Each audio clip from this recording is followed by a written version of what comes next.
Creed en sus profetas. Viernes 7 de abril 2023. Job 13. He aquí que todo esto han visto mis ojos. Mis oídos lo han escuchado y entendido.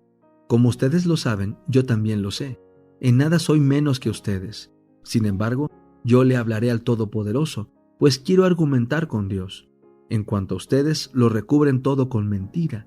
Todos ustedes son médicos inútiles. Oh, que callaran del todo.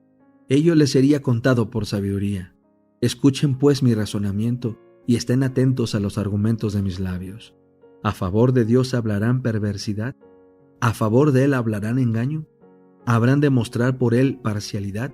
¿Contenderán a favor de Dios? ¿Les irá bien cuando Él los escudriñe? ¿Acaso se burlarán de Él como quien se burla de un hombre? Ciertamente Él los reprobará, si en secreto muestran parcialidad. No se espantará su majestad y caerá sobre ustedes su pavor. Las máximas de ustedes son proverbios de polvo, y sus defensas son defensas de barro. Callen delante de mí, y yo hablaré, me pase lo que me pase. ¿Por qué he de arrancar mi carne con mis propios dientes? ¿O he de exponer mi vida en mi mano? He aquí, aunque Él me mate, en Él he de esperar. Ciertamente defenderé ante su presencia mis caminos. Esto también me será salvación, porque un impío no iría a su presencia. Oigan con atención mi discurso, oigan con sus oídos mi declaración. He aquí que yo he expuesto mi causa, y sé que seré declarado justo. ¿Quién es el que ha de contender conmigo? Pues si ahora yo callara expiraría. Solo dos cosas no hagas conmigo, oh Dios, entonces no me esconderé de tu rostro. Aparta de mí tu mano y no me espante tu terror.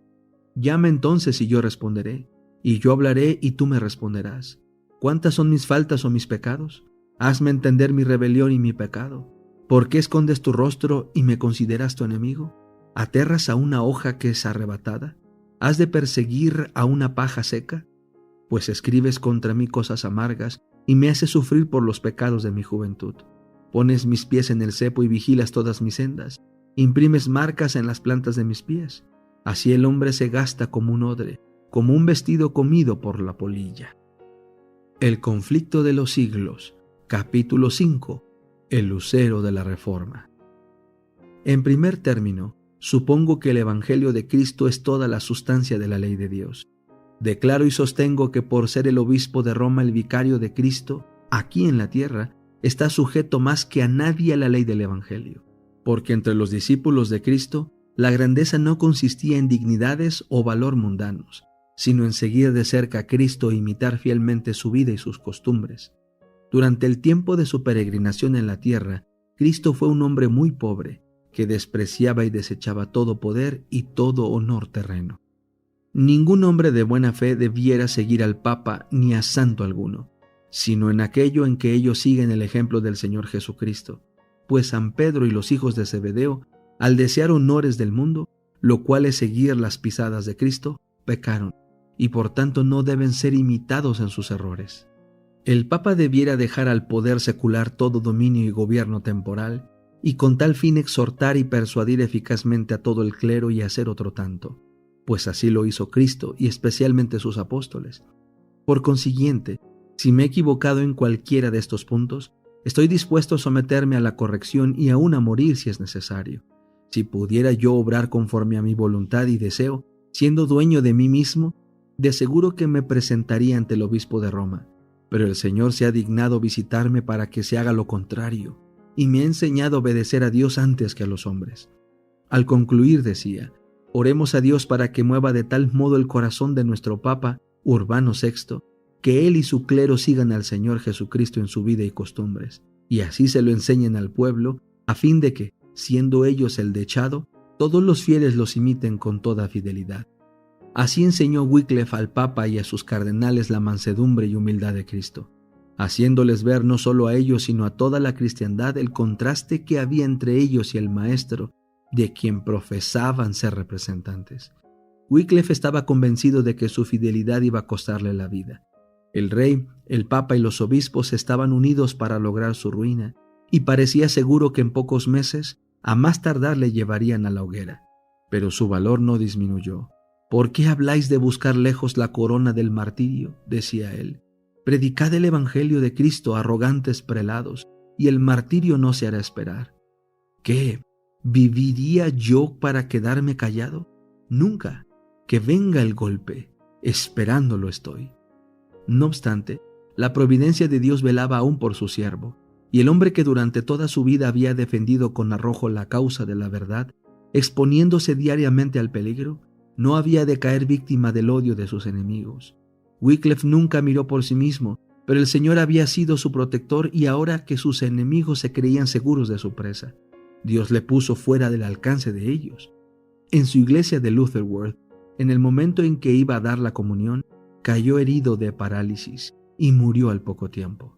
Dios le había señalado a Wycliffe su obra, puso en su boca la palabra de verdad y colocó una custodia en derredor suyo para que esa palabra llegase a oídos del pueblo. Su vida fue protegida y su obra continuó hasta que hubo echado los cimientos para la grandiosa obra de la Reforma. Wycliffe surgió de entre las tinieblas de los tiempos de ignorancia y superstición. Nadie había trabajado antes de él en una obra que dejara un molde al que Wycliffe pudiera atenerse. Suscitado como Juan el Bautista para cumplir una misión especial, fue el heraldo de una nueva era. Con todo, en el sistema de verdad que presentó hubo tal unidad y perfección que no pudieron superarlo los reformadores que le siguieron, y algunos de ellos no lo igualaron siquiera, ni aún 100 años más tarde. Echó cimientos tan hondos y amplios y dejó una estructura tan exacta y firme que no necesitaron hacer modificaciones los que le sucedieron en la causa. El gran movimiento inaugurado por Wycliffe, que iba a libertar las conciencias y los espíritus y emancipar las naciones que habían estado por tanto tiempo atadas al carro triunfal de Roma, tenía su origen en la Biblia. Ella era el manantial de donde brotó el raudal de bendiciones que como el agua de la vida ha venido fluyendo a través de las generaciones desde el siglo XIV. Con fe absoluta, Wycliffe aceptaba las Santas Escrituras como la revelación inspirada de la voluntad de Dios, como regla suficiente de fe y conducta. Se le había enseñado a considerar la Iglesia de Roma como la autoridad divina e infalible y aceptar con reverencia implícita las enseñanzas y costumbres establecidas desde hacía 1000 años. Pero todo esto se apartó para dar oídos a la santa palabra de Dios. Esta era la autoridad que él exigía que el pueblo reconociese. En vez de la Iglesia que hablaba por medio del Papa, declaraba él que la única autoridad verdadera era la voz de Dios escrita en su palabra. Y enseñó que la Biblia es no solo una revelación perfecta de la voluntad de Dios, sino que el Espíritu Santo es su único intérprete, y que por el estudio de sus enseñanzas, cada uno debe conocer por sí mismo sus deberes. Así logró que se fijaran los hombres en la palabra de Dios y dejaran a un lado al Papa y a la Iglesia de Roma.